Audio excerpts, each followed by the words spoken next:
Bees Nation, what is good? It's your boy Pat the Designer back at it again. We got to talk about the latest news dropping here as the Chicago Bears have hired their O-line coach Dan Rashar per Brad Biggs. This came out about an hour ago, so a little bit later on the news, but you know, new kid. Give me a second.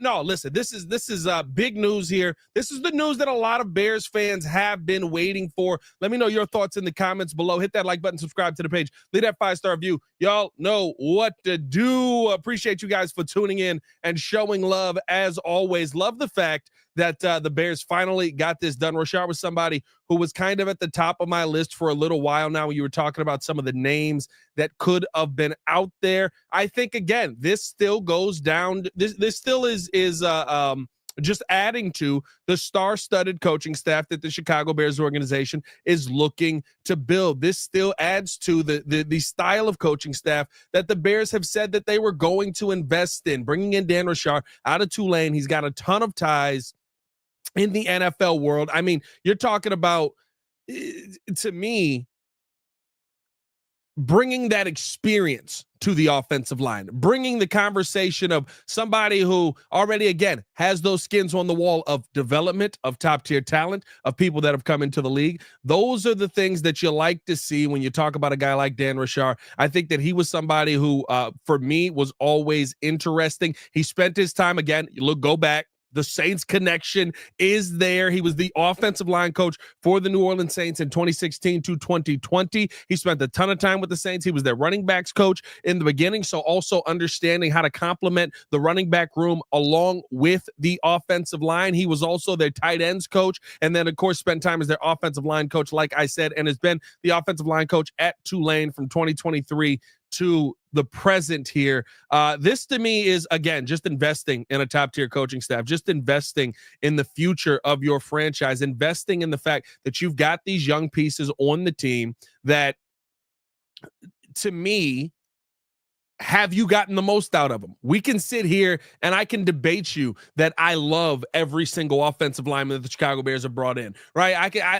I have the Braxton Jones debate at least twice a week with people who are just sitting there going, hey, I can't believe that you're not in on Braxton Jones. This guy gets it. No, like, I'm not looking at the PFF numbers. I'm looking at the actual production on the field. And you want to know what I see? Another guy who has come in and who has the opportunity to, again, stake his claim as, you know what I did over there? I'm going to come here and do that here. I love this hire for the Chicago Bears. I think this is a good name to get. Let me know how you guys feel in the comments below. Hit that like button, subscribe to the page, man. Leave a 5-star review.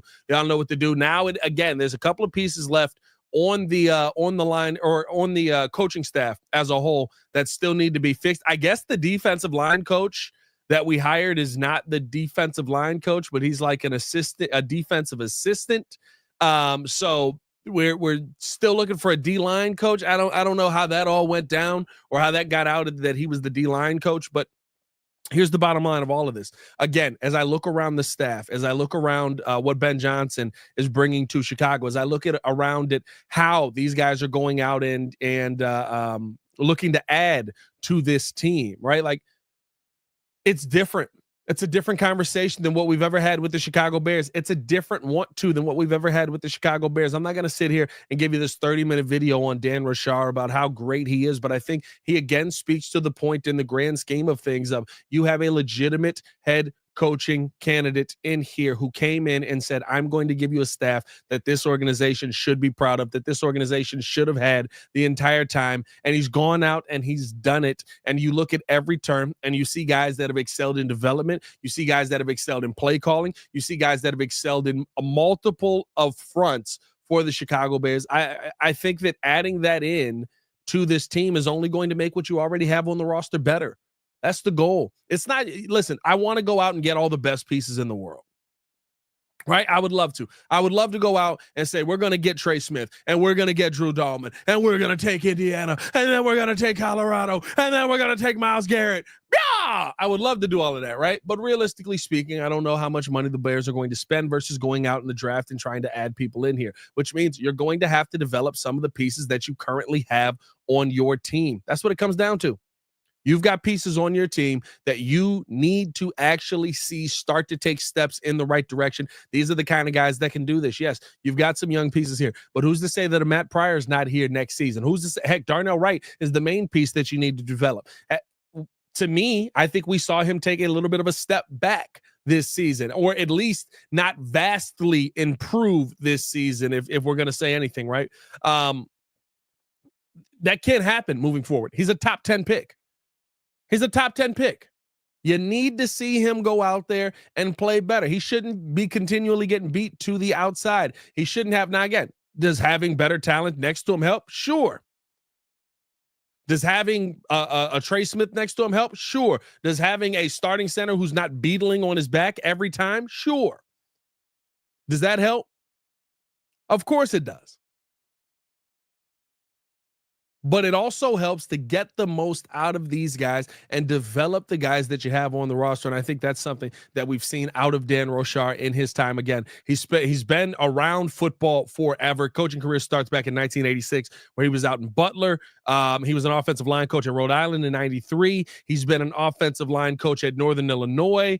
He's been the running backs coach at Northern Illinois. Also was an offensive coordinator. So somebody, again, who kind of understands drawing up offenses and different things like that. Was an offensive line coach at Michigan State from 07 to 10, was an offensive coordinator at Michigan State, was an offensive line coach with the Saints. So he's got some skins on the wall, and I think there's a spot where he feels comfortable, and the offensive line is that spot, man.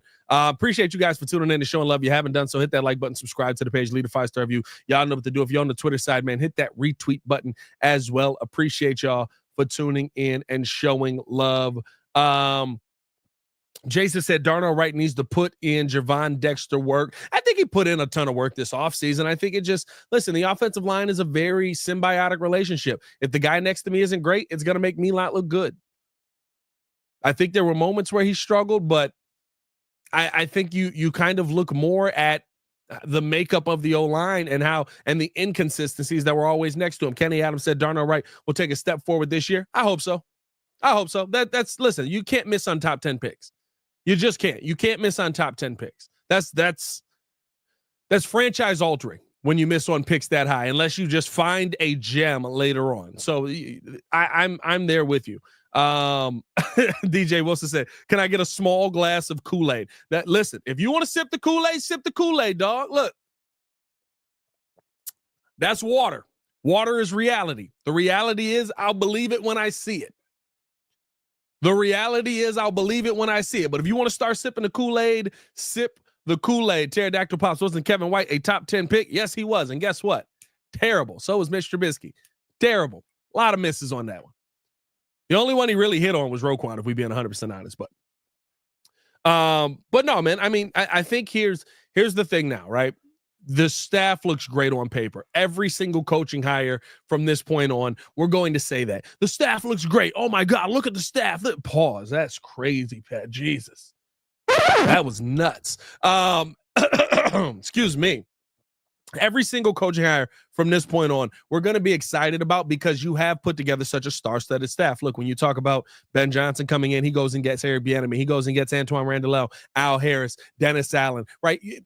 Even this move here to go out and get Dan Rashar. I think you look at these moves and you go, oh, wow, this is a really, really good staff. It seems like you're putting together a great coaching staff, but it doesn't matter unless it works out on paper. Doesn't matter, or unless it works out on the field. On paper, everything can look good, and we've seen that here in Chicago. I'm not sipping the Kool-Aid. I'm not going to tell you this offseason that the Chicago Bears are going to make the playoffs. I'm not going to tell you this offseason that the Chicago Bears are going to be a 10 to 12 win team. I'm probably sitting around 8 to 9. Let's have a realistic jump, and I'm probably leaning more on the 8, maybe closer to 7 side. I want to see this team take steps in the right direction. I want to see Caleb Williams develop, but it doesn't mean that I'm going to shun you for sipping the Kool-Aid, because guess what? I also can open my eyes and see that this is a phenomenal star-studded staff that you are putting together. This is a staff that clearly has